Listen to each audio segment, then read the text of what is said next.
There are families that don't scream, don't hit, don't curse, but they do something crueler. They turn one person into the backup plan for years. When they want to have fun, that person stays behind to handle the hard part. When they want peace, that person is expected to stay quiet and swallow it. And on Thanksgiving, they'll even leave a note cold as an invoice saying, "We went to a show with your brother's family." Consider this your caregiving experience. The target is always the same, the one who's closest, the one who's softest, the one who's been trained to think, fine, as long as grandma's okay. People love to say, family comes first, but if family only means your sacrifice and their comfort, what exactly are you holding on to? Before we dive into today's story, let us know where you're tuning in from. It's always amazing to see where our stories travel. Don't forget to subscribe so you won't miss the next twist in this journey. Now, let's listen to him from the heart. They always call the one who's closest. It was 8:12 in the morning. My coffee had already gone cold, my inbox was swelling with unread messages, and I hadn't even touched the design files that were due by the end of the day. But my brain wasn't on work. Not really. It never fully was anymore. Instead, it was split-fractured by the usual dread that came with waking up to the first buzz of a text from my mother. I live alone in a modest one-bedroom apartment in Asheville, North Carolina. It's quiet, filled with plants I try not to kill and coffee mugs I rarely wash on time. It should have been a place of peace. But when you're the only adult child within a 15-minute radius of your aging grandmother and you're self-employed with a flexible schedule, peace becomes a theory, not a practice. My phone buzzed again. "Stellan, please stop by today. Nona's meds are running low. Also, check her BP log and confirm the Thursday appointment. We'll be tied up all day." Tied up. That's what they always said. I glanced at my hands. They were cracked and dry from years of alcohol wipes and hand sanitizer. I hadn't even realized I'd internalized the caregiver routine until my knuckles started splitting every winter like clockwork. Most families, I think, run on love. Mine runs on delegation. And when they say family duty, what they really mean is, "Stellan will do it." I sighed, threw on a hoodie, and grabbed my keys. The house I grew up in sits just outside Asheville, a pale blue colonial with white shutters and a porch swing that no one has used in 10 years. It's where my grandmother Winona, or Nona, as everyone calls her, lives now. After she broke her hip 2 years ago, my parents insisted it was best she stay with them for supervision. But supervision quickly became surveillance, and that job fell to me. By the time I arrived, the driveway was empty. Of course it was. Mom and Dad had important errands. Evan and Lila, my brother and sister-in-law, were overwhelmed with the kids' schedules. But Nona. She was right where she always was, slumped gently in her armchair by the window, a crocheted blanket pulled over her lap, the television flickering on mute. I did my rounds. Checked the med organizer, restocked her pills for the next few days, reviewed her blood pressure log, scribbled down the upcoming appointments, tossed expired yogurt from the fridge, and wiped the kitchen counter clean. All of this without a single question from anyone about how I was doing. Then came the familiar script. "Stellan, you're the only one who really understands how to care for her," Mom said over the phone when she finally called. "You've always had such a gentle soul." That line, "gentle soul," makes me want to scream. It's not a compliment. It's a code word for "you're the one we can guilt the easiest." When I mentioned I had deadlines, she didn't argue. She just dismissed. "Well, you can work at night, can't you?" I didn't respond. While she talked, I wandered into the living room. Nona was still in the chair, her eyes half closed. "You doing all right today, Nona?" I asked softly. No answer. I stepped closer. She stirred slightly. Her head turned. And then something strange. For the briefest moment, her eyes locked on mine. Not cloudy or lost like usual. Sharp, calculating. Her lips didn't move, but her gaze. It lingered, like she was measuring something in me. I reached for the small black notebook tucked between the cushion and the side of the chair, one I hadn't noticed before. The second my fingers brushed it, her hand shot out fast, too fast. She clutched the notebook and pulled it into her blanket, then slumped back, closing her eyes again like she'd never moved. A chill ran through me. I stood there for a long beat trying to shake it off. Then I gathered my bag and slipped out. Back home, I collapsed on the couch, drained. I thumbed through my phone and opened my texts. Jules. You alive in there? I tapped back a half-joke. Me barely. I think I got gaslit by a woman in a bathrobe today. She called me instantly. You're not doing great, Jules said after I filled her in. You don't even realize how much this is breaking you down, do you? I'm fine, I lied. I hated how weak it felt to even complain. I was so used to absorbing the weight that saying it out loud made me feel dramatic. Selfish. It's just Thanksgiving week, I told myself. Same as every year. Except as I crawled into bed and set my alarm, my phone buzzed again. 6 missed calls. All from Mom. Something in my chest tightened. This year wasn't going to be the same. I felt it. The call came at 7:03 a.m. I hadn't even brushed my teeth when the screen lit up with her name. Again. Stellan Mom's voice came through sharp, clipped with a note of disappointment. You didn't answer yesterday. I called twice. I was working, I said. Deadlines. A beat of silence. Well, we have exciting news. She continued, shifting gears so fast it gave me whiplash. We're doing something special for Thanksgiving this year. I already knew I wouldn't like whatever was coming next. She launched into it. They'd booked a 3-day trip to New York City Broadway shows, hotel reservations, dinner with old friends. Just the 4 of us, she said brightly. 4, I repeated. Mom didn't miss a beat. Me, Dad, Evan, and Lila. My stomach dropped. So, I'm not invited. You've got something even more important, she replied sweetly. You'll be staying with Nona. It's only for 3 days, darling. My jaw clenched. You didn't even ask me. Her tone shifted immediately. Stellan, she's your grandmother. She's your mother, I shot back. When was the last time you stayed with her overnight? Mom didn't answer that. Instead, she went for the dagger. I just thought you of all people would understand how much this means to us. You know how to be compassionate. There it was, the manipulation cocktail. 1 part guilt, 1 part martyrdom, 1 part flattery. I'm not doing it, I said flatly. I have plans. Silence on the other end. Then fine. I'll let your father call you. She hung up. I barely had time to process it before my phone rang again. Dad. His voice was calm, measured. Hey, son. I understand you're feeling a bit overwhelmed. You think, we're not asking you to give up your life, Stellan. Just to step in for a few days. It would mean a lot. You've never asked, I snapped. You've always assumed. More silence. Look, he finally said, if 3 days is too much, maybe you could just stop by Thursday morning. She's been asking about you. That stopped me. Not because I believed him, but because of how fast he shifted. Dad was never quick to compromise. If he was offering a smaller ask, it was because there was a bigger setup behind it. Still, I agreed. Cautiously. Morning only, I said. I'm not staying overnight. Of course, he said too easily. That's perfect. After the call, I paced my apartment, restless. Something felt off. Too smooth. I called Jules again. They're baiting you, she said without hesitation. They want you to say yes to the small thing so they can trap you with the big thing. I know, I muttered. But I need to show up, just once.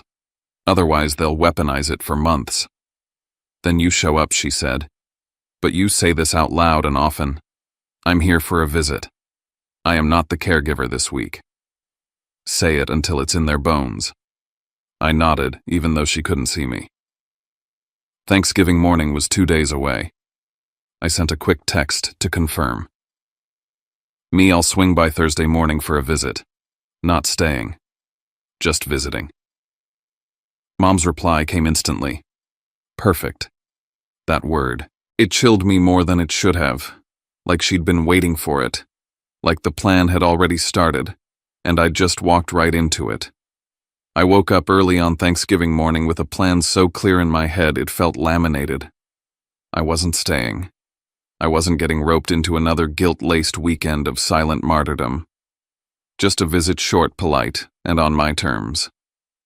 I packed a modest tote, a few pre-cut fruit cups that herbal tea Nona liked with the little lemon bees on the box, her arthritis gel, and a printout of some photos I'd taken on a hike last month. The kind of things you bring when you're dropping in, not setting up camp. The drive back to my parents' house in the Asheville suburbs was quiet. Fog hung low over the Blue Ridge, giving everything a hushed kind of suspense. I pulled into the driveway and noticed the first red flag before the engine was even off. No cars. Not my dad's old Buick, not Mom's CRV. Evan's SUV wasn't there either. I frowned. Maybe they were out grabbing coffee. Or maybe the show started early. Still, it felt off. Inside, the lights were on, but the house was dead silent. No clatter of plates, no smell of stuffing. Just stillness and the faint hum of the refrigerator. "Hello," I called out already, knowing I wouldn't get an answer. I passed through the living room and saw her, Nona. Curled on her usual chair, bundled under a fleece blanket, eyes closed, mouth slightly open. Fragile and small. I froze for a beat, instincts firing. I stepped closer and touched her wrist, warm pulse, steady. Relief. But still something felt rehearsed. I moved to the kitchen, and that's when I saw it. A single sheet of paper sitting square in the center of the island, weighted by the salt shaker like it was trying not to blow away from the truth it held. My stomach turned before I even read it. The handwriting was unmistakably Mom's, those tight, determined loops. It said, "Gone to a show with your brother's family, so we'll let you experience caregiving. Food's in the fridge. No thank you. No hope, this isn't too much." Just that cold, clipped tone that always dressed up manipulation as responsibility. I stood there for a long time, the silence now suffocating. They hadn't just left. They'd planned this, constructed it. There was no backup care, no call to ask if I was available, no hint of negotiation. Just assumption, just orders disguised as fate. I stared at the paper. My fingers curled around it, crumpled it, then smoothed it back out again. Part of me wanted to walk right back out and let the house sit empty. But I knew how that story would be spun. He abandoned her. He left an old woman alone on a holiday. That's the trap, isn't it? They don't chain you down, they just make sure every exit leads to shame. I turned back toward Nona. She hadn't moved. Same blanket, same half-open mouth. I sighed. "Guess it's just you and me today," I muttered, moving to set the tea on the counter. And then movement. In the corner of my eye, something shifted. I turned fully and my breath caught in my throat. She was sitting up. Not groggily, not confused, but with precision. Her back straight, eyes clear. She stood. No wobble, no hesitation. She looked right at me, her voice crisp. "Shall we begin?" I didn't answer right away. I just stared, my mind rewriting itself in real time. Finally, I nodded. My phone buzzed sharp and sudden. I glanced down. Mom. Of course. Her name lit up the screen like a warning siren. She knew. And somehow I knew this was the moment she'd been timing all along. I didn't pick up. I let the phone buzz until the screen went black again. Then I looked at Nona. Really looked. She was fully upright, barefoot, but steady. Her hand braced on the back of the chair for effect more than support. The blanket had slipped to the floor. There was nothing frail in her expression. No fog, no confusion. "You're not—" I started but couldn't finish. She saved me the trouble. "No, I'm not confused. I haven't been in a while." I opened my mouth again, closed it, sat down. She turned toward the hallway. "Lock the door," she said, "then grab your phone. You'll want to take pictures." Of what? Everything. She wasn't kidding. In the kitchen, I snapped photos of the paper with her tea-stained mug beside it, the timestamp on the microwave, the untouched casserole dish in the fridge, the quiet driveway from the front window. I even caught the flashing red dot of the Ring camera by the door, recording a whole day's worth of nothing. When I came back, she was seated again, a worn leather notebook in her lap. I knew that notebook. It was the one I'd tried to peek at weeks ago, the one she'd pulled away like a reflex. She handed it to me. Inside were pages of neatly written entries, dated and underlined, notes about conversations, observations, Direct quotes from my parents, my brother Lila. They think I don't remember, she said. So they talk in front of me, even when they're plotting. She pointed to one entry. October 12th, Marianne says, "We'll go to the show. Stellan will cave if we leave it in his lap." Gordon laughs. Evan says, "Good, maybe it'll knock the city out of him." I read it twice. She tapped the next entry. October 29th. They rehearse the story about dementia. Gordon reminds them to say I get worse in the evenings. Marianne says I'll play along, she likes him. I looked up stunned. "You've been keeping a record." "For over a year," she said. "Ever since I started seeing what they were doing. I let them think I was too far gone. It made them careless." "And the tea?" I asked. "The naps." "Sometimes I was tired," she admitted with a shrug. "But most times I was listening." I flipped ahead. Pages of it. Quotes. Times. What medication she was given and by whom. When they started locking her checkbook in the file drawer. "They're trying to get guardianship," she said. Or at least that was the plan. "Gordon's been talking to a lawyer." My skin prickled. "What for?" "To sign over power of attorney. But they need me confused. Or better yet, gone." It hit me then. The show wasn't about the show. It was a smokescreen. A chance to catch me in the act, to let them come home to whatever narrative they needed. "He's not stable," he lashed out. She got scared. "We need to step in for her safety." I sat back. "So what now?" She reached into the cushion beside her and handed me another list. 3 steps. Simple. Chilling. Step 1. Document everything. The note, the house, her clarity, the carless driveway. Check. Step 2. Call your mother. Calmly. Tell her she has 1 hour to return. Don't yell, don't plead. Just a deadline. Give her the chance to make the right call. Step 3. If they return and start spinning stories, don't argue. Don't try to win. Let them hang themselves on their own words and call the elder care ombudsman. You want me to threaten them with legal action? I want you to remind them they're not invisible. I stared at the list. 3 lines. Years of exhaustion condensed into a single page. I picked up my phone again. Dialed. Before pressing call, Nona reached out and pressed her palm over my wrist. "Say only 3 sentences," she said softly. "Keep them short. Keep them sharp. Time is the only thing that scares them now." The phone rang. Once, twice. Then I heard her voice, and I was ready. I dialed. The phone rang once, then again. My thumb hovered over the speaker icon, but I kept it at my ear. I needed to hear her raw, not filtered. "Stellan." My mother answered, her voice sweet like syrup left too long in the sun. "Everything okay with Grandma?" I didn't respond right away. I stared at the paper still on the counter, the one she'd signed with casual cruelty. "I'm standing in your kitchen," I said calmly. "Right now. Looking at the note you left. The one under the salt shaker. I've taken a photo of it. Time stamped. Clear as day." There was a pause. Barely a breath.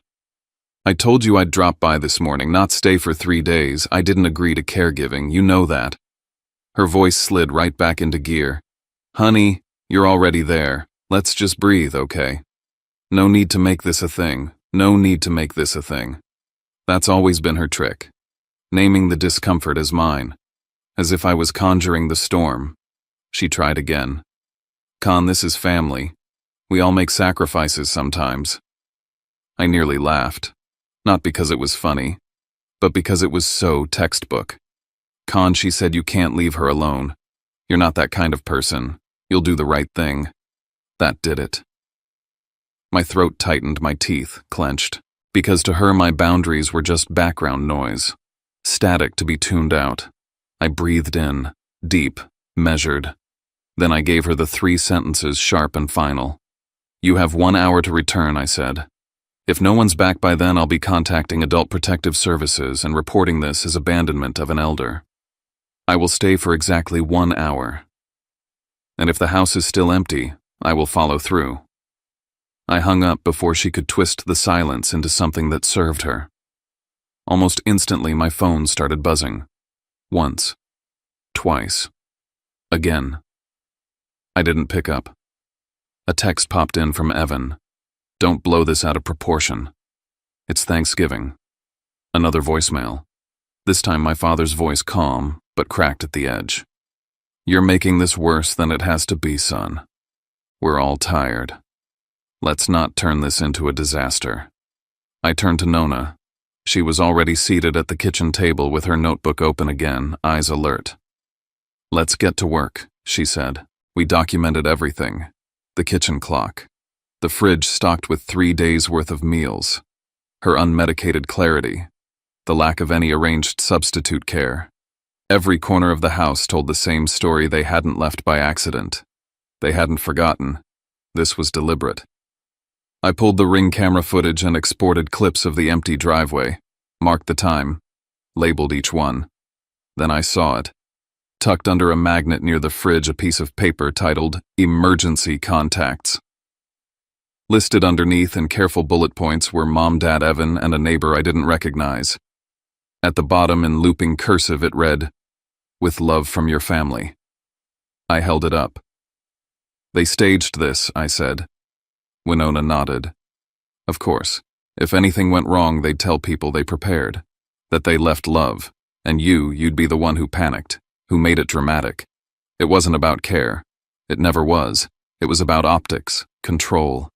Guilt leveraged as a leash. They're protecting their narrative, I muttered. They always have been, she replied. The clock ticked. 20 minutes passed, then 40. At 49 minutes, my phone lit up again. Dad.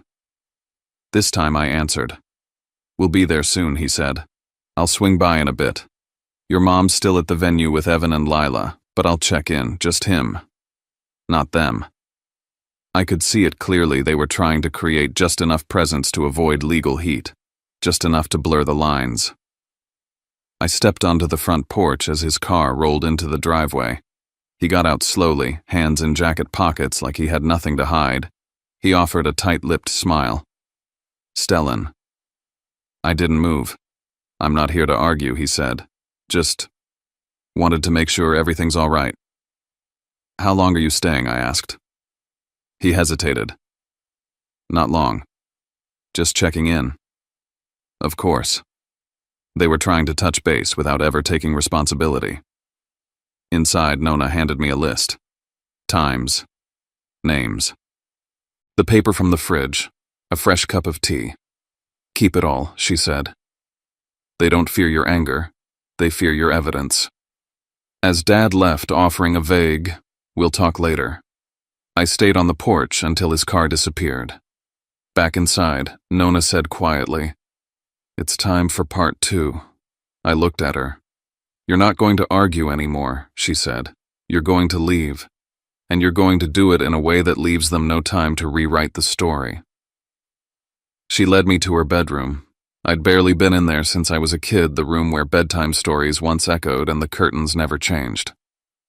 She moved slowly but with purpose, going to the tall dresser near the window. From the bottom drawer beneath a pile of wool scarves, she pulled out a thick manila envelope and handed it to me. For 2 years, she said, I've been waiting for the right moment. I opened it.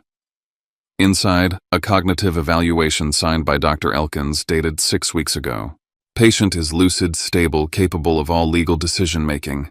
A letter from an elder law attorney confirming active counsel. A copy of a last will and testament notarized. Several printed documents with scribbled notes and timestamps. I unfolded the will first. She'd named me primary beneficiary, with full explanation. To Stellan, my only grandchild, who saw me as a person, not a burden, who stayed not out of duty, but love. I looked up, stunned. I wanted them to underestimate me, she said. It bought me time. It bought us this. You've been planning this, I asked. She nodded. They tried for years. Little questions about signatures, casual comments about just in case. I knew what they were after, but I kept quiet. I let them think they were winning. I sank into the chair by her dresser. They wanted you isolated, she said. If you took care of me, they could paint you as unstable codependent. Easy to discredit. But the moment you stood up for me, really stood up, they'd flip it. Say you were dangerous, overwhelmed, a threat. I swallowed. That note they left. It wasn't carelessness. It was bait, she said. And now they're realizing it didn't work. She handed me another list. Here's what you need, she said. Grab your bag. Take that envelope. Get in the car and leave before they get smart enough to circle back. I nodded. The house felt like a crime scene, not chaotic, just wrong. Just engineered.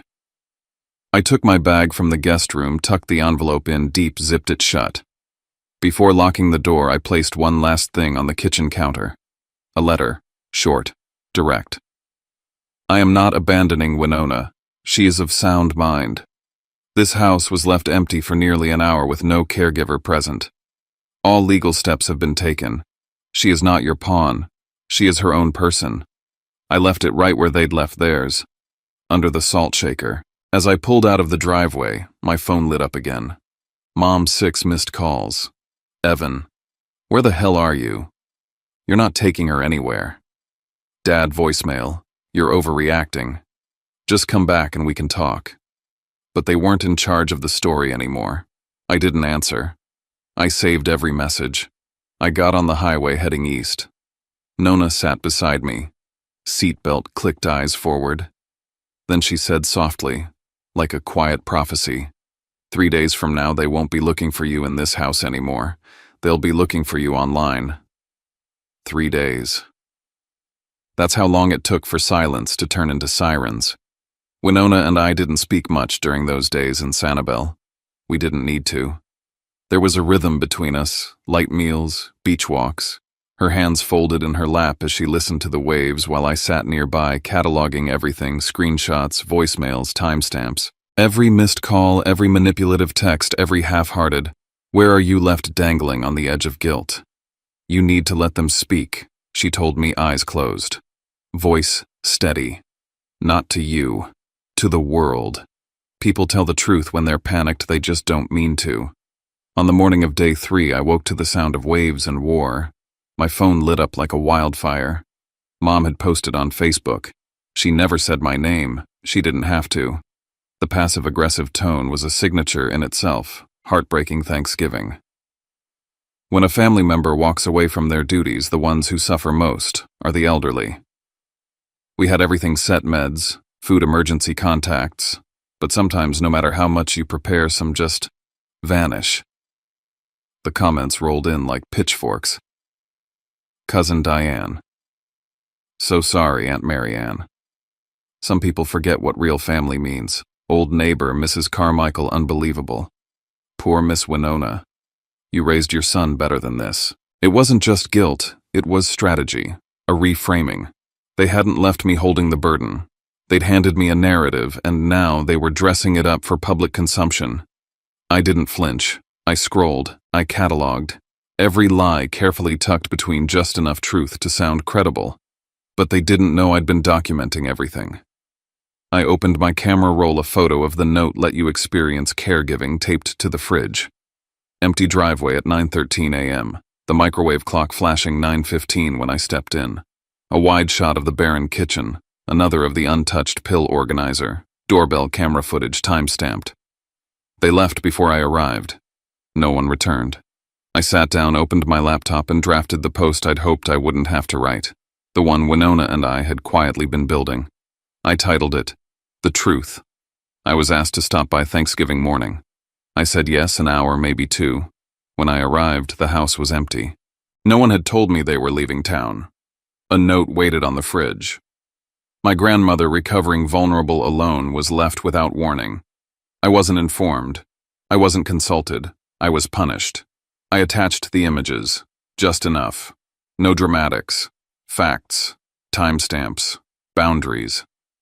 Caregiving should never be a weapon. And family isn't love when it's used to trap someone. I'm not telling this story for revenge. I'm telling it so it doesn't happen to someone else. I posted it, then turned off my phone. That was the first match. The fire didn't spread slowly, it exploded. Jules commented. First, I was there when Stellan got the call. It was a setup. He was blindsided. This isn't family, it's exploitation. Within hours, the post was being shared by people I didn't know. Others, caregivers, estranged children, volunteers added their own stories. Groups from outside Asheville picked it up. Blogs reposted. A local news account DM'd me. And suddenly I wasn't just dealing with my family. I was holding a mirror up to a society that hides manipulation under the banner of tradition. Then came the backlash. My father sent a cold, calculated email. Your recent actions are concerning. We ask that you stop misrepresenting the family. This emotional reaction is not only immature, it borders on defamation. Please consider your mental state before continuing. Translation: We're losing control. Let's question yours. Then Evan texted me, delete the post, or I swear to God you won't have a place in this town. We'll make sure of it. That was the moment I realized they were shifting tactics. No longer denying what they'd done now, they were attacking who I was, undermining my stability, planting seeds. Next came the accusation. We're worried about Mom. We don't think she's fully aware of what's going on. It's not safe for her to be moved around like this. Mom again. A new post. Heavily veiled, but insidious. Elderly individuals deserve safety and familiarity. It's heartbreaking when they're taken without clarity. We pray for peace and understanding. I stared at it. They were trying to paint me as someone who'd taken advantage of an old woman. Winona didn't flinch. She handed me her phone. Record me, she said. I did. In her own words, she stated the date, the location, her name. She stated that she was mentally sound, had chosen to come with me, and was aware of all implications. This isn't just a vacation, she said into the camera. This is a refuge. And I'm here because I chose to be, not because anyone tricked me. That afternoon, another bomb dropped, this time from Mom herself. A new Facebook post, we owe our son an apology. We didn't think through what we were asking. We crossed a line. We tried to make up for it with explanations instead of accountability. We're sorry. I stared at the screen. At first, I felt a pang of something. Hope, maybe. Then Winona, seated across from me on the balcony, sipped her tea and said quietly, I called her. Told her I had a medical evaluation scheduled. Told her everything I remember. She's not apologizing out of guilt, sweetheart. She's apologizing because she doesn't want a subpoena. I nodded. The timing made sense. The tone was familiar, measured, strategic.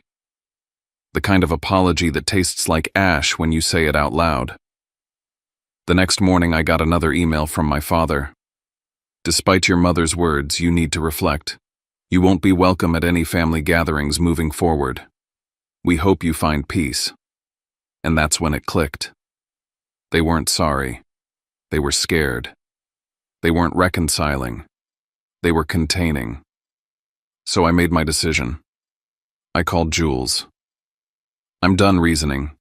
They're playing chess with people's lives. I'm not moving pawns anymore. What are you gonna do? I'm getting a lawyer. She was silent for a beat. Then softly, good. As I booked my return flight to Asheville, I didn't feel triumphant. I felt clean. For the first time in years, I wasn't reacting to their story. I was writing mine. I landed back in Asheville just after noon, the cold sharper than I remembered. It wasn't just the weather, it was the shift. The city didn't feel like home. It felt like a crime scene waiting for a headline. I didn't go to my apartment. I went straight to the lawyer's office. David Linwood was calm, surgical. He didn't waste time with pity. I handed him the manila envelope Winona had given me, evaluations, revised will photos, timestamps. He didn't flinch. Just nodded once, then asked for access to my phone. Forensics will mirror it, he said. We don't post anything else.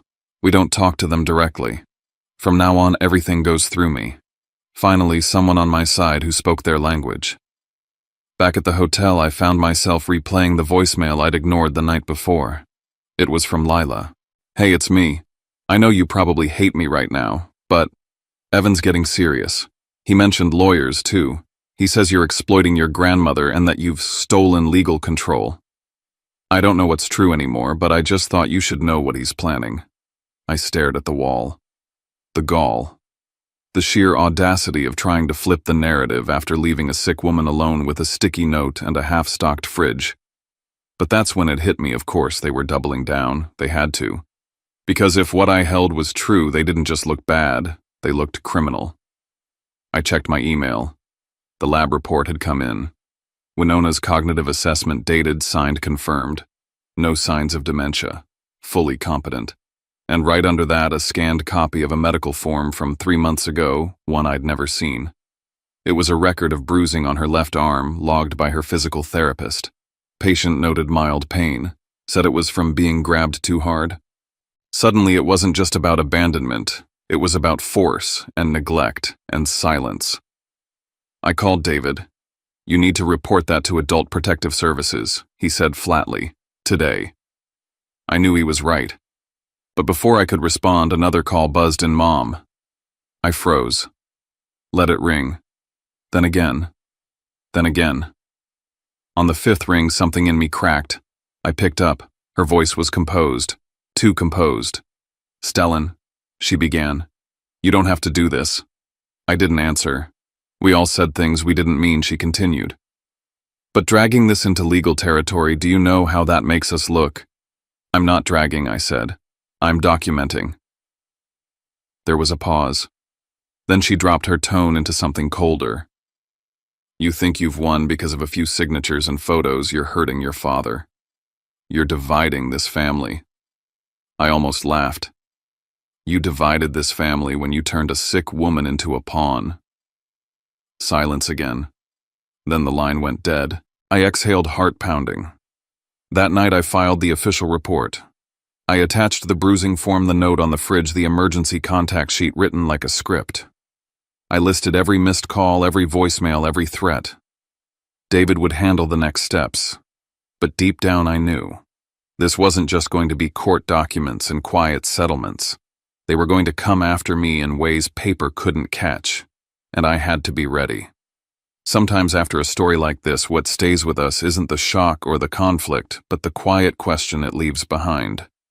How many people are carrying responsibilities they never agreed to simply because they were the closest, the kindest, the easiest to rely on? When we listen closely, we realize this isn't just one family's story. It's about boundaries, dignity, and the fragile line between care and control. And maybe it's also about how compassion doesn't have to mean losing yourself in the process. As we sit with this together, I think what matters most is not deciding who was right or wrong, but noticing how easily love can turn into obligation when no one stops to ask, "Are you okay?" We don't all get the chance to rewrite our family roles. But we do get moments, small, trembling moments, where we choose honesty over silence and self-respect over habit, even when that choice costs us something. If this story stirred anything in you, and if you feel like sharing Banco the Jelai Vai Dong o Phan Bin Luan, not to prove a point, not to explain yourself, just to be heard. And if you'd like to stay with us, listening to more stories like this, consider subscribing. Think of it as joining a quiet community where we slow down, listen, and carry these moments together. Kam on ban jan ngoi lai jen kroi. Take care of yourself and of each other. We'll meet again soon.